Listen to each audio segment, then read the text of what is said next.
Hi, I'm Maya. I'm an executive coach and researcher. Welcome to The Golden Hour, the podcast focused on elevating your career whilst also nourishing your well-being and relationships. From career transition, job crafting, and getting promoted to physical, mental, and digital well-being, I've coached hundreds of leaders and researched these topics. There's no one-size-fits-all here, which is often why there seems to be such a big gap between what we know and what we do. But by using evidence-based approaches to help you think deeply about your priorities and habits, we can close that gap on the things that matter the most.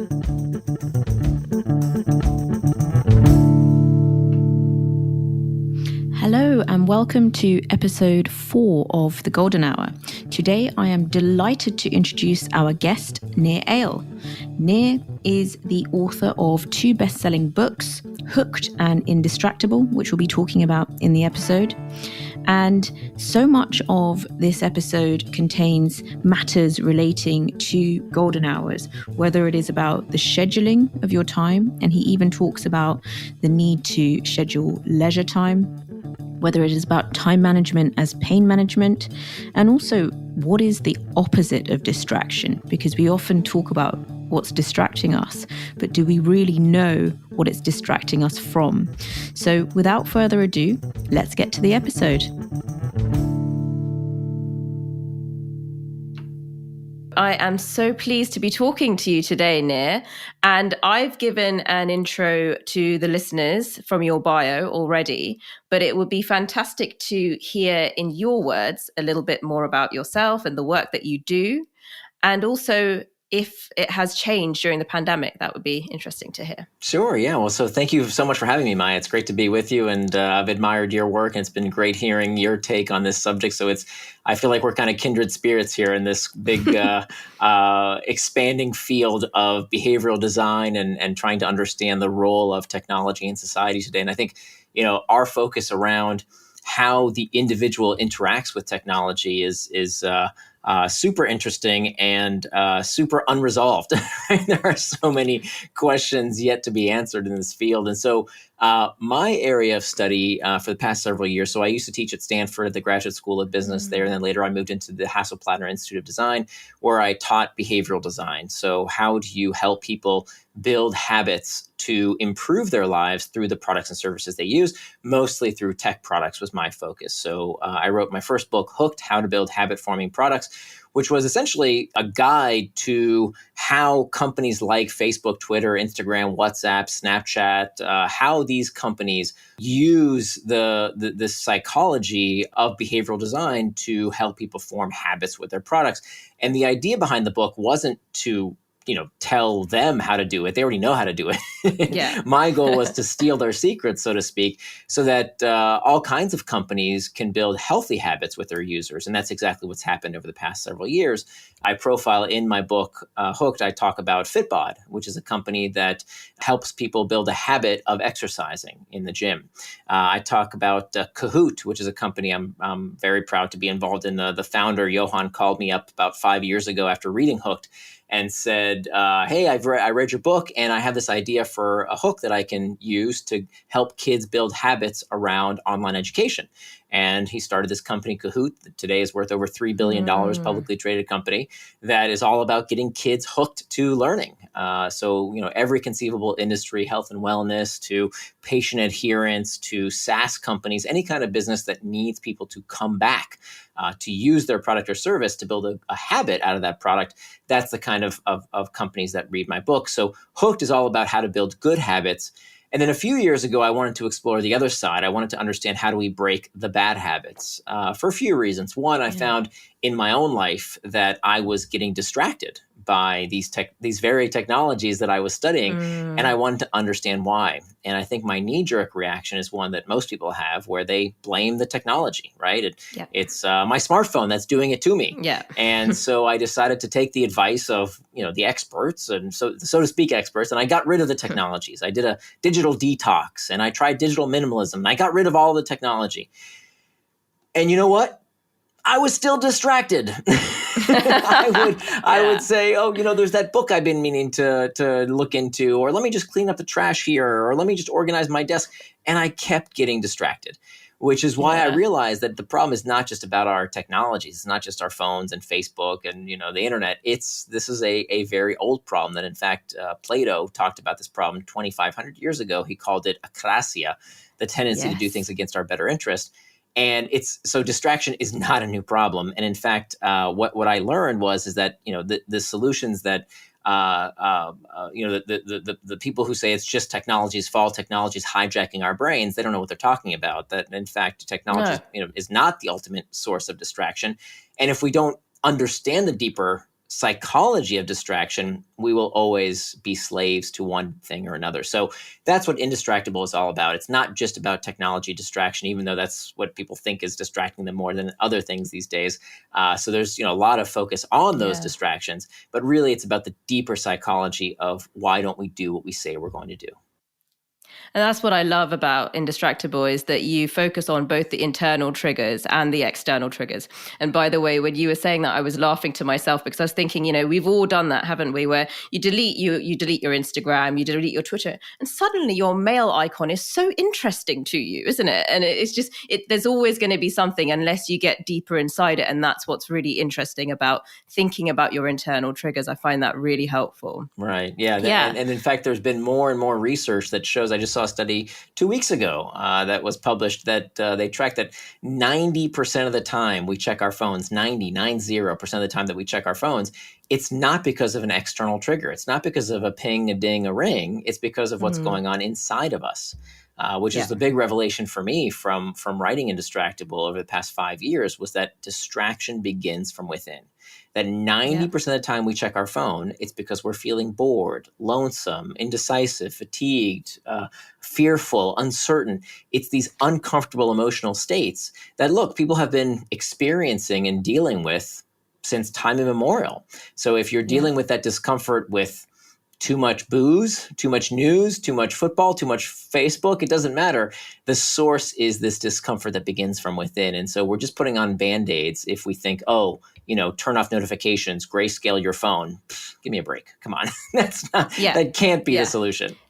It's not going to be the solution. I mean, I guess you make your life easier by doing these little tricks, don't you? But if you want to really address it, then you need to go deeper. The other thing I really like is when you talk about time management as pain management, because, I've heard about time management being talked about as energy management, and, it's not always helpful, is it, to use the phrase time management, because it makes it sound like it's just a question of tick boxing. Which it's not, it's time boxing, which you're going to talk to us about. But I love the idea that there is this idea of pain management, because I recently completed a thesis and that was painful, and even though it was in positive psychology and we talk about concepts like flow, which the idea is that once you eliminate all your distractions and you're in the zone, it's meant to be a wonderful experience. It's not meant to be painful. So I remember sitting there thinking to myself, well, why am I in pain here? Why am I not in some sort of, having flow? And I think it's just nice to hold that and remember that if you do want to master some of the things that you want to master, there is an element of pain management. I think it helps you to just be able to sit with it more, to use that language. Right. So. Yeah. Well, I'd love to ask you, actually, as someone who's researched flow deeply. Flow has always bothered me, because Csikszentmihalyi, as far as I know, and you know much more about this than I do, it always seemed like, what's that line about showbiz? Right? It's nice work if you can get it. Yeah. But prescribing it, it's like, how do I succeed in Hollywood? Well, just get famous, right? Yeah. Okay, well, nice work if you can get it.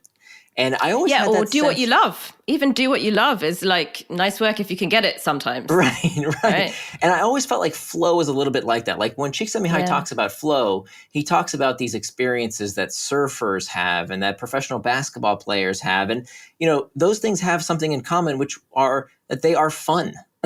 How do I get into flow when I'm doing my taxes? Right? How do I get into flow when something really sucks and I'm not having fun? Did you figure that out?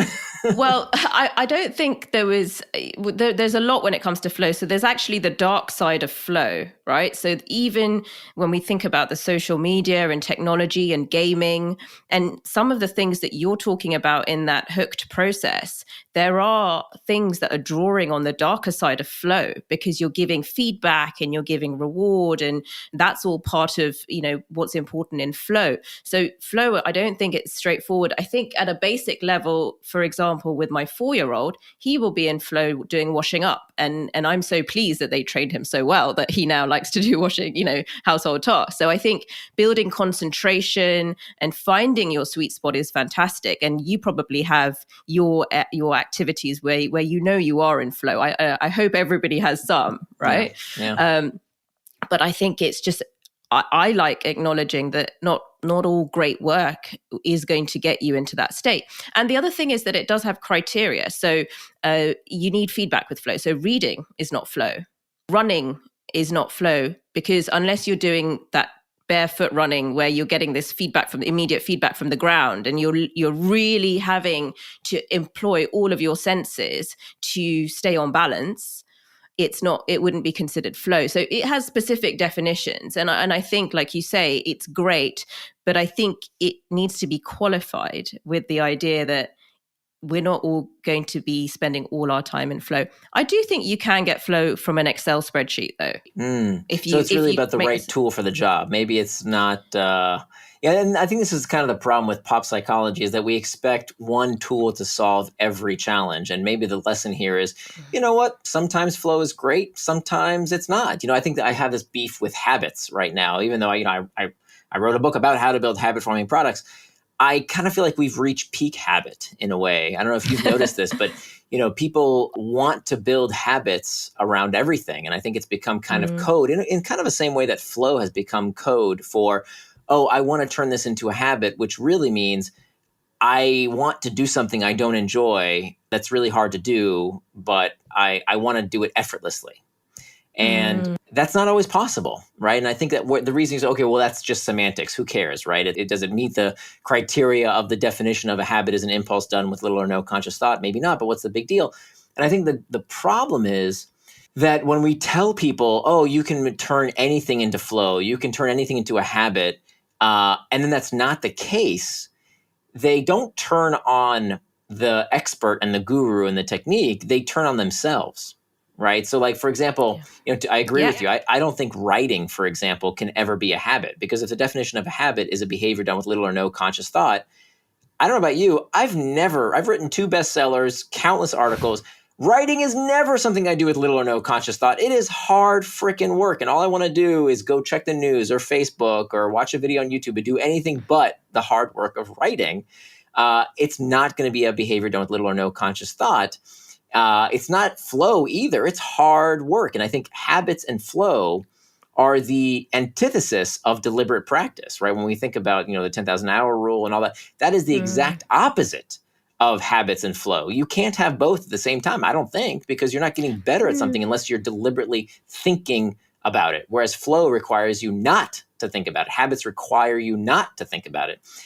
And so the problem is, when a behavior is difficult to do, right, 30 days, 60 days, whatever the magic number du jour is of number of days that people think that they're going to form a habit, and then somebody turns around and says, wait a minute, this isn't easy, right? This exercise thing still sucks. Writing still is hard. I'm still not, this isn't easy. I'm not in flow. Yes. This isn't a habit. They think that there's something broken about them. Yeah. And I think that's where it's sad, and that's when we lead people astray. And that's why I think it's so great that in what you write and talk about, you do talk about self-compassion and be kind. And I think it's very hard to exercise that, but it's really important that whenever we're talking about these things, that we remember that, because like you say, otherwise you can shoot your own self in the foot. I wonder if there's also another distinction when it comes to habit, about a habit and a practice, because what you described with the writing sounded more like a practice. So hopefully you have cultivated the practice of writing, or a writing practice. Right. So I would call it a routine. A routine is defined as a series of behaviors frequently repeated. Yeah. So a practice, a routine, sure. But I think a ritual. Ritual. I think part of what I talk about in Indistractable is that feeling bad isn't bad. that I think we kind of fetishize happiness in our society, that somehow we think that we're supposed, I mean, think of how many self-help books have happy in the title. Why is that the case? Why do we have this ridiculous notion that we're supposed to be happy all the time? I mean, it makes no sense. Like, our species did not evolve to be happy constantly. Yeah. Happiness is supposed to be fleeting. Pleasure is supposed to be a temporary sensation. Our default state is disquietude. And that's a good thing, right? If we can harness it as rocket fuel to lead us towards what we want to do, as opposed to what I think a lot of people do, which is try and escape it with distraction. Yeah, I think you and I are very much on the same page there. I really do challenge when people say, you'll know when you're on the right path, everything will feel effortless. I completely disagree. I tore my hair out last year on this master's, and I'm so proud, but there was nothing about it that felt, sort of smooth and easy. It's just an example. Ironically, the master's is in positive psychology. And so what you're talking about is really interesting, because they've had waves of evolution it's a young science. And actually, increasingly, they want to be embracing that dark side. And the darker emotions, you don't want to even categorize them as positive and negative.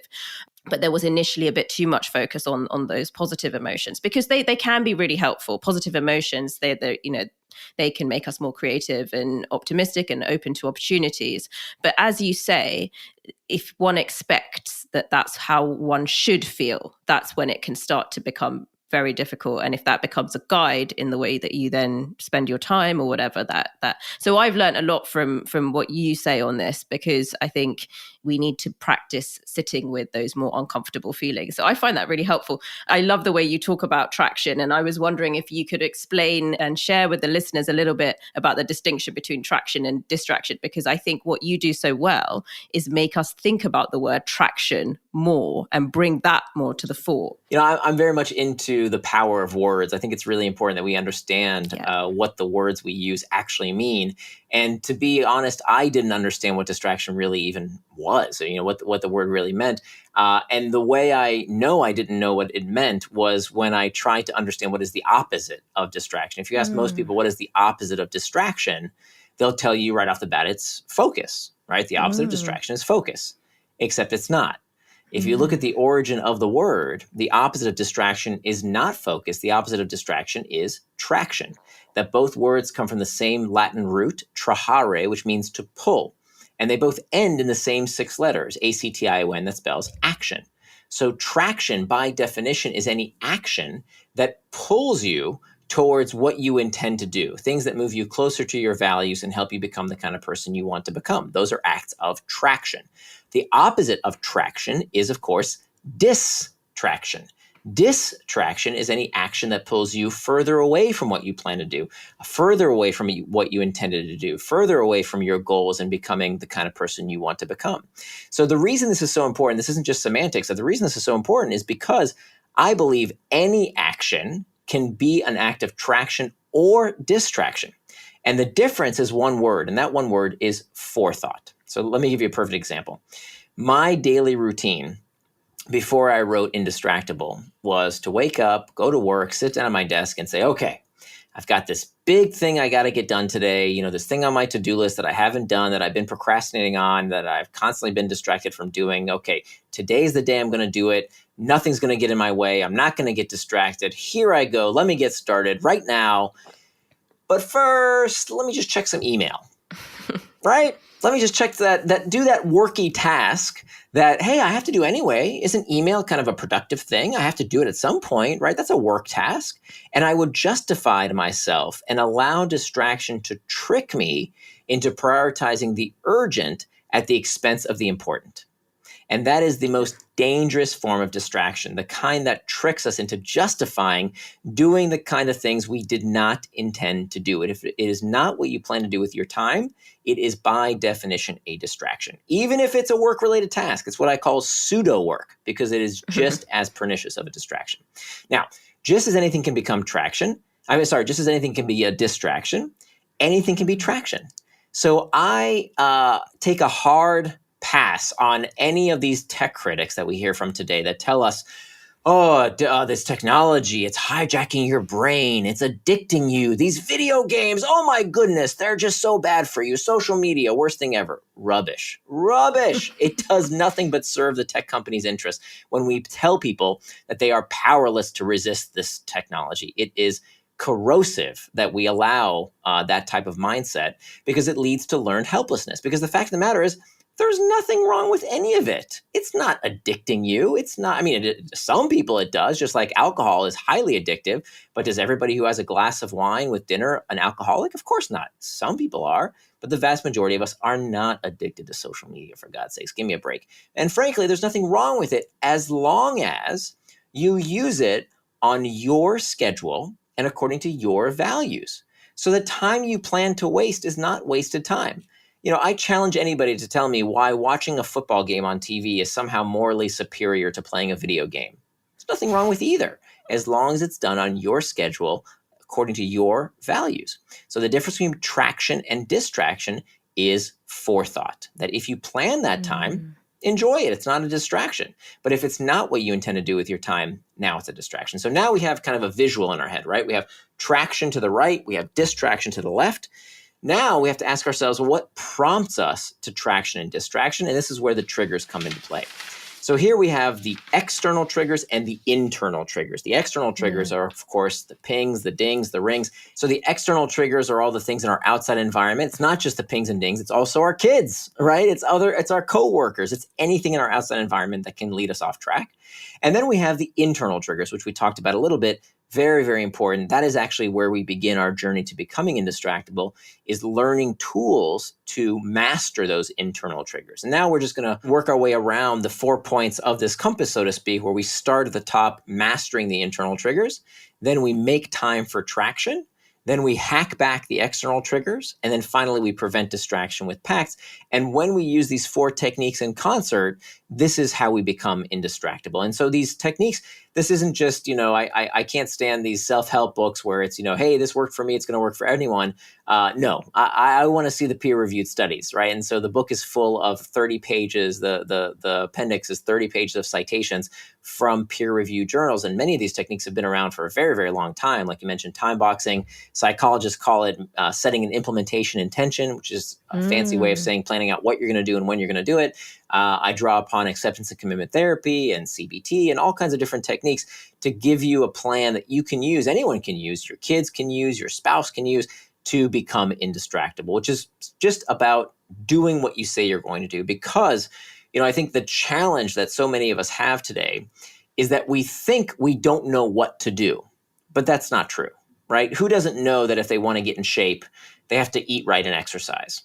Do we need to buy a diet book for that? We know that. Does anybody not know that if we want better relationships with the people we love, we have to be fully present, right? Does anybody not know that? If we want to do better at our job, we have to do the work, especially the hard stuff that other people don't want to do. We all know what to do. What we don't know is how do we stop getting in our own way? How do we stop getting distracted? So that's why I call becoming indistractable the skill of the century. It's the macro skill that allows us to do all the other things in our life that we're not getting done. So, I hear from people who say, oh, I want to read your book, but I've got such a long line of books to read. Well, that means indistractable should be the next book you read because that's the macro skill, right? Or folks who say, oh, I have a to-do list a mile long that I can't seem to get done. Okay, that's because you don't understand the skill of becoming indistractable. Or I have no time for my kids, my spouse, my body, my health, whatever. That's why, because you're not doing what you yourself know you should. And by the way, I'm not here to tell anybody what they should do with their time. That's not my goal. My goal is to help people do whatever they want to do with their time. Yeah. Yeah. But I love that. I love the idea that you're helping people unlock that focus. Like you say, is not necessarily the right word, but being able to employ the different techniques together. And it's been nice actually re-listening to those techniques. I don't think it's something that you just listen to once. And at any one time, something may be more or less important to you. So at some point you might feel that the external triggers are more significant and they need monitoring. Another time it may be more the internal triggers. And so I think that's really interesting. The other thing I would love, and you've started to segue into that to hear more about, is this concept of time boxing. And if I was to, and you can correct me, if I was to try and summarize it, I would say it is about assigning your activities to certain times of the day, but these are, activities that are very much aligned with your values. And you take that a step further and suggest 3 domains that we do that across, which would be self, work, and relationships. So I would love to hear a little bit more about time boxing, but then how you do time boxing now. That would really interest me. And then also how you would differentiate it from something like time blocking, which is another phrase that is used out there by Cal Newport. I think this is an area. So Cal Newport and I, he's great. He blurred my book, he endorsed the book, and we agree about most things. We do agree about this time blocking, time boxing idea, and it's been around way before Cal, way before me. This has been around for decades now. This idea of making an implementation intention, planning out what you're going to do and when you're going to do it. Cal and I don't agree on everything. I think he thinks that technology is much more sinister and that it's, manipulating people, and we need to go, he calls his book digital minimalism. And I think that's not the right approach, that I think it moralizes technology as something evil and bad. And I don't think that's true. It's a tool like any other.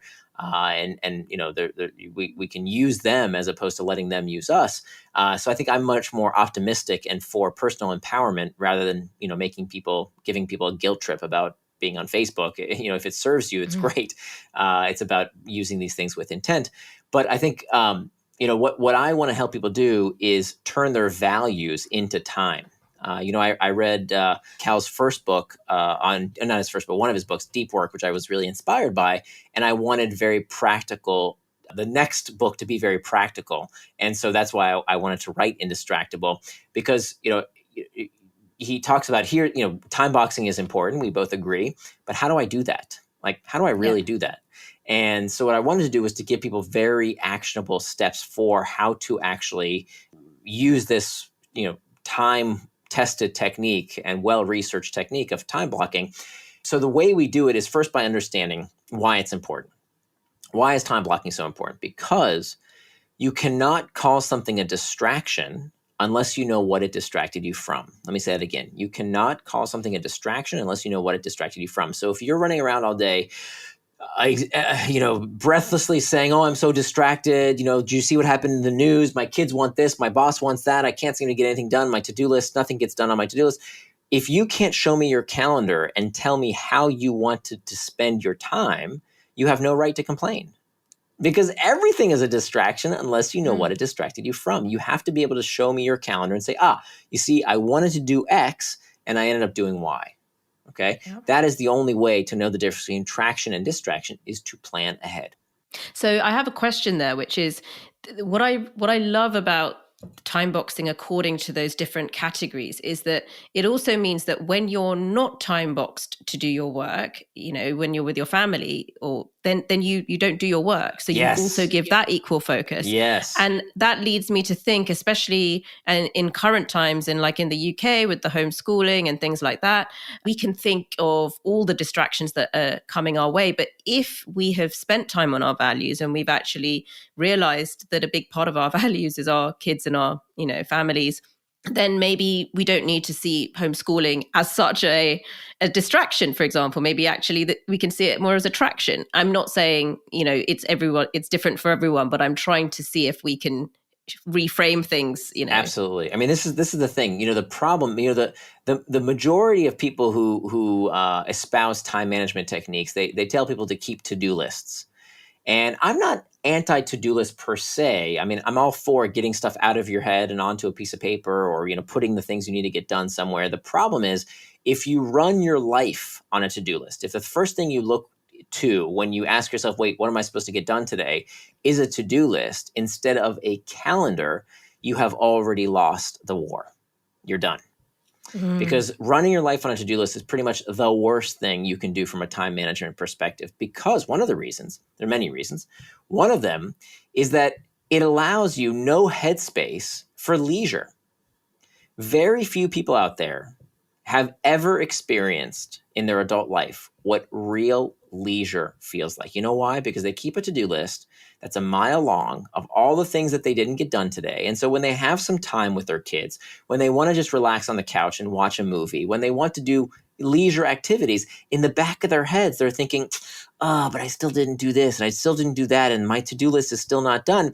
And they don't know what the breath of relief feels like when you just do what it is you said you're going to do. Play with your kids and don't feel guilty about not looking at your phone, right? Because it's that guilt of, ooh, I should be doing something else. I should be somewhere else mentally that makes us, that's the internal trigger that makes us check our phone 100 times a day.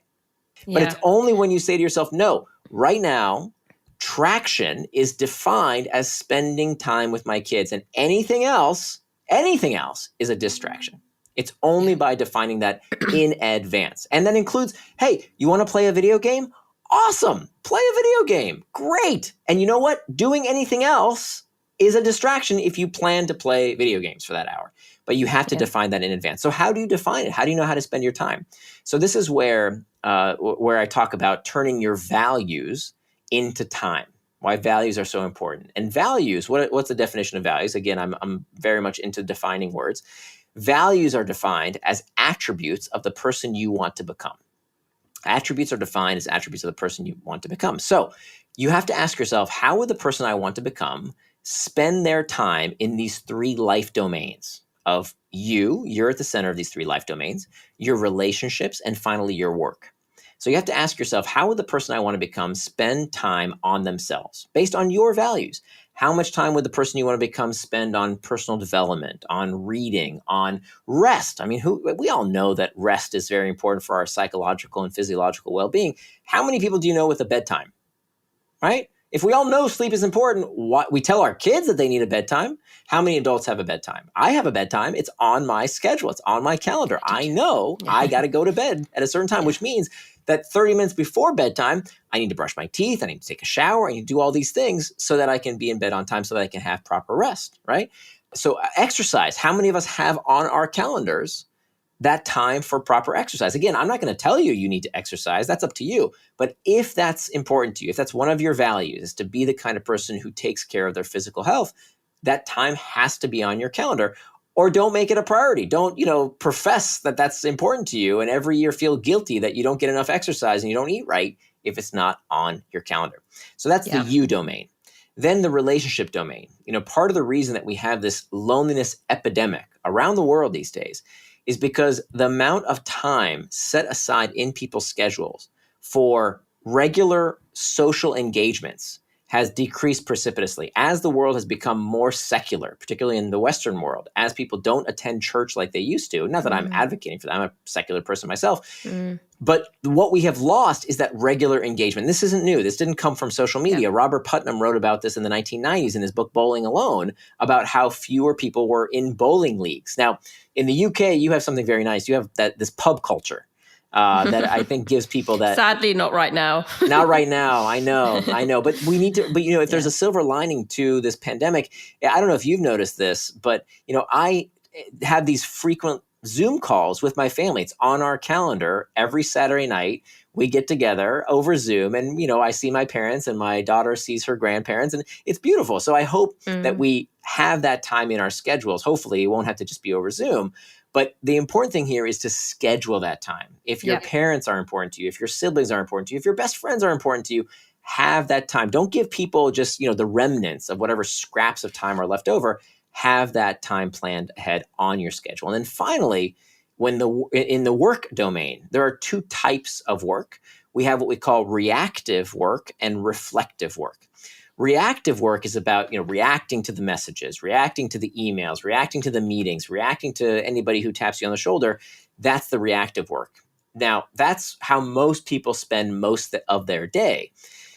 Reflective work is the kind of work where real work gets done, right? This is the kind of work we can only do without distraction. The thinking, the planning, the strategizing. This is where real work gets done.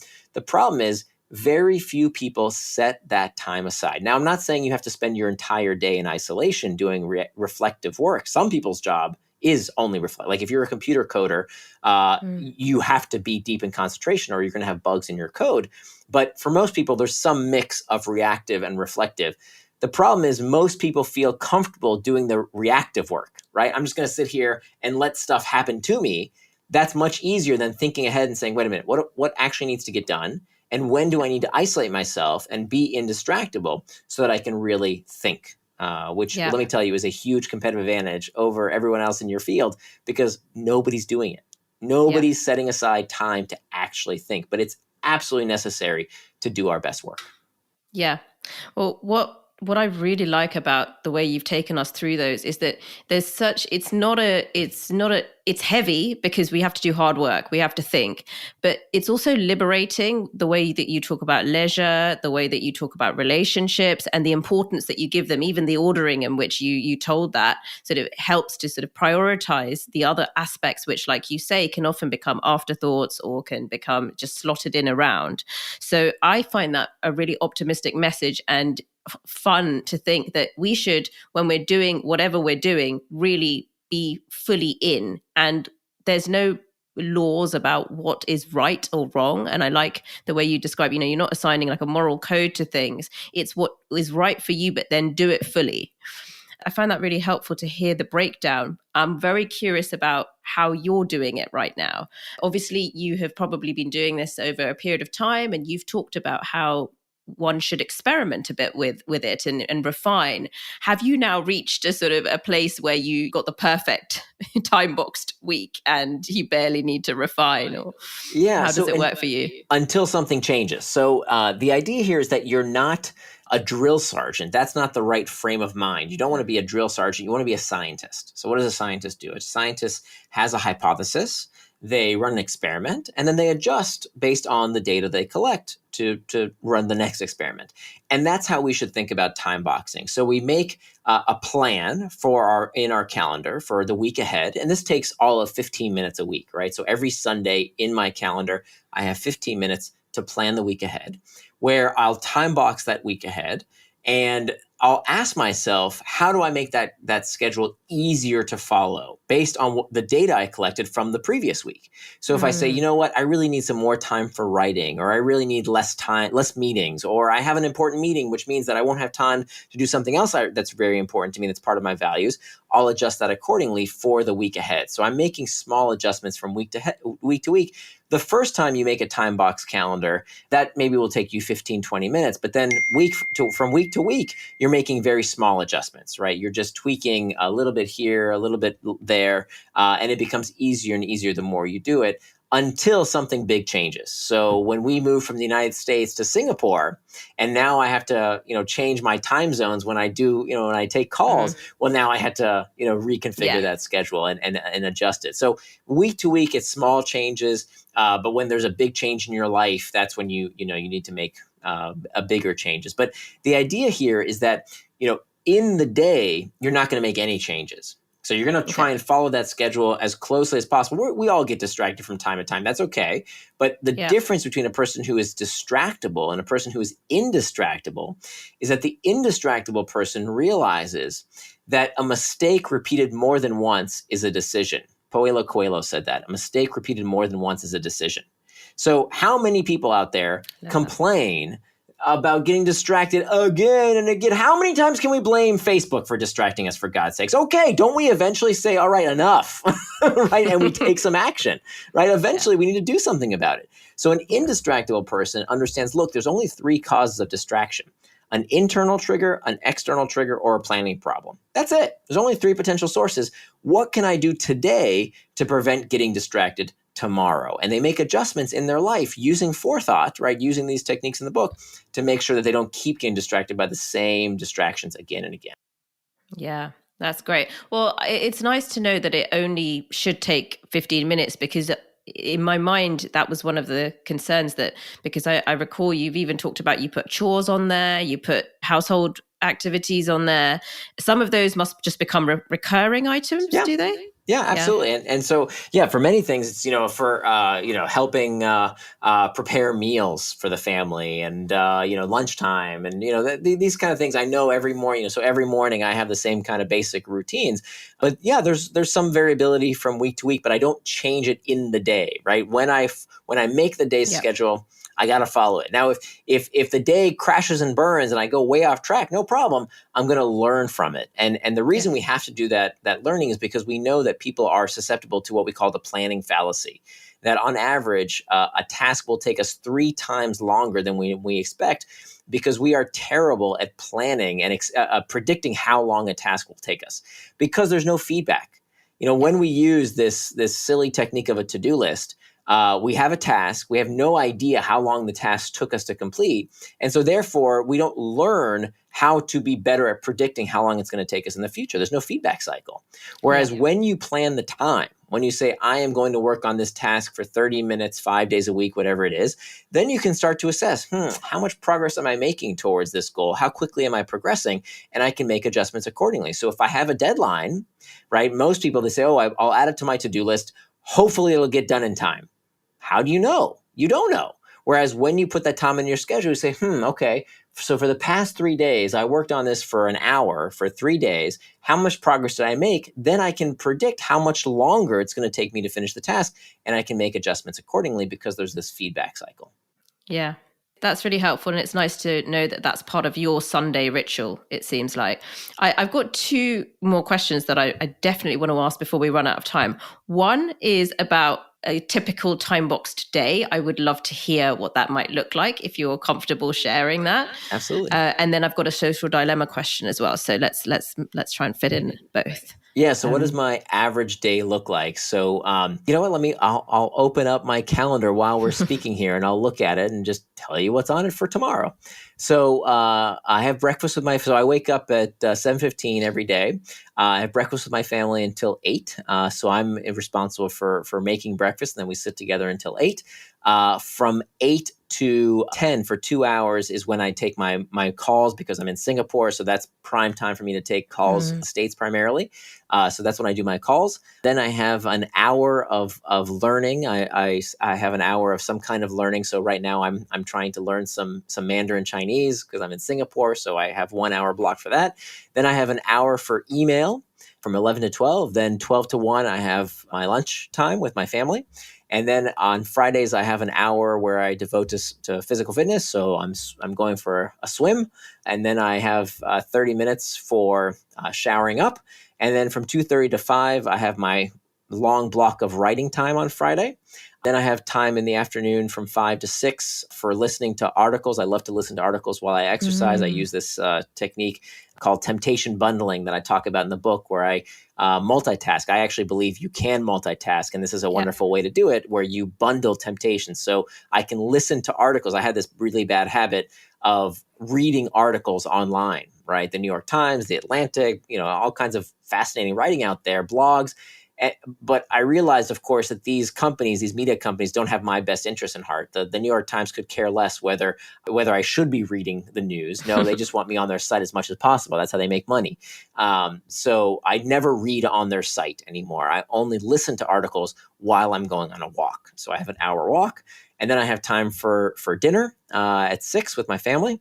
And then on Fridays, I have an open evening where we do in my family what we call spontaneous fun. So it sounds like an oxymoron, but in fact, we have that time planned for family time. Now you say, well, why would you plan that time for family? What you have to be so specific about planning time for your family. Well, here's the thing. I plan that time. So I know from 7 to 9:30 is time with my family. Why did I plan that time? Because now I have blocked out that time to know what I will not be doing, right? I will not be checking email. I will not be on social media. I will not be doing something that I don't want to do. I want to spend time with my family. It has been time blocked for that time. So that's what I do on Friday evening. Thank you so much for sharing that. And I think you make such an important point there. We laugh about this planned spontaneity, but I rate on a Myers-Briggs. I used to rate as somebody who was very high on spontaneous. But as I've grown up, I've realized that if you really want to be spontaneous, especially when you've got a family and things, you need to plan it.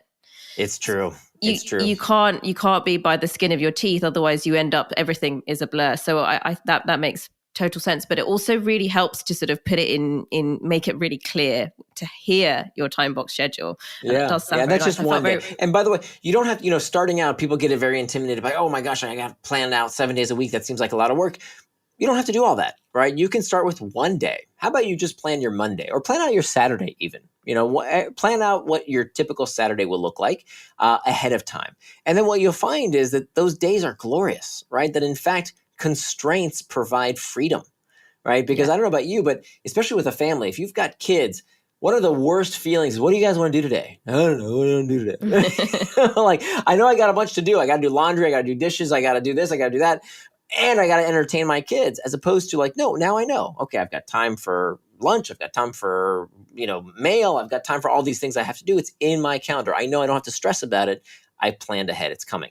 And including time for social media, right? Normally, not on Friday nights, as I just described, but normally every night I have time to go on social media. I love social media. It's wonderful. I connect with my readers, my friends. There's no way I would be in touch with these people in my life had it not been for these fabulous technologies. But that time is planned for in my schedule. Yeah. Yeah, that brings me nicely on to the other question that I had, which I must ask you before we run out of time. And that is about The Social Dilemma, which many people listening to this will have watched on Netflix. It was quite a dramatic way of depicting social media. For some people, it was a wake-up call, right? Because there were things in there. I learned a few new things, but I know that you and I were both left wanting at the end sort of, and what are you going to give us a tip now? What do we do?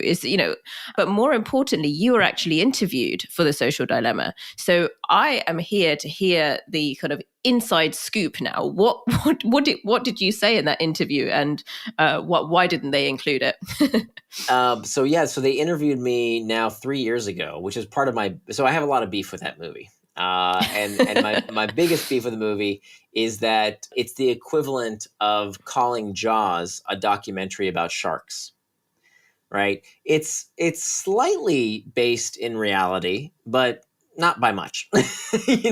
Yes, sharks do swim in water and sometimes they attack people, but Jaws is not an accurate depiction of, a nature documentary about sharks. The Social Dilemma is just that. It was entertainment much more than any kind of useful documentary, and I think the portrayal of such is really doing people a disservice. Ironically enough, that movie could have been bankrolled by the social media companies themselves, because they want you to believe that you're powerless. They want you to believe what the film promoted, which is that you are this voodoo doll that they can manipulate. And, they have those scary algorithms in that room that's, hijacking your brain. Nothing could be further from the truth. I mean, let's be honest here, right? You're not freebasing Facebook. You're not, injecting Instagram. You're not snorting Snapchat here. They are not drugs, people. We need to stop using this language of addiction. It is not addicting the vast majority of people, right? We know that there's a whole science of addiction. It's disrespectful to people who actually suffer from the pathology of addiction. And it's infantilizing and disempowering to tell people that they are powerless. You know why? Yeah. Because they believe it. Yep. Right? When you tell somebody, hey, your kid can't stop using social media because they're addicted, it's hijacking their brain, there's nothing they can do about it. Guess what? They don't even try. Why should you? I am powerless. I have to wait for the geniuses in government to fix the problem. Or maybe the government, the companies will do it for me. Why would we wait? Right? Tell me, what will Zuckerberg do if you turn off notifications on your phone? What will they do if you plan the time in your day to use these products on your schedule, not theirs? Nothing. They can't do anything about it. So as opposed to sitting here twiddling our thumbs and saying, well, there's nothing I can do, why even try? Why don't we do something about it? And that's what Indistractable is all about. And that's why they didn't include my interview. I sat down with them for 3 hours and they didn't include any of my interview. I'm in the credits. Actually, as the credits are rolling, if you notice, that is the only part in the entire movie where they give any solutions. And you know what they say? Turn off notifications. How about that? Right? As the credits are rolling. So I think it was great that the movie brought up this issue. I'm glad that it increased awareness of, distraction in our lives. But one, distraction is not just about technology. Let me tell you, people have been distracted by all sorts of things for a very, very long time. And two, I think it was very irresponsible for them to not give solutions. And I gave them solutions that they had. It's like a doctor telling you, hey, you have a horrible disease. And the doctor has the medicine and doesn't even tell you about it. Yeah. That's malpractice. Yeah.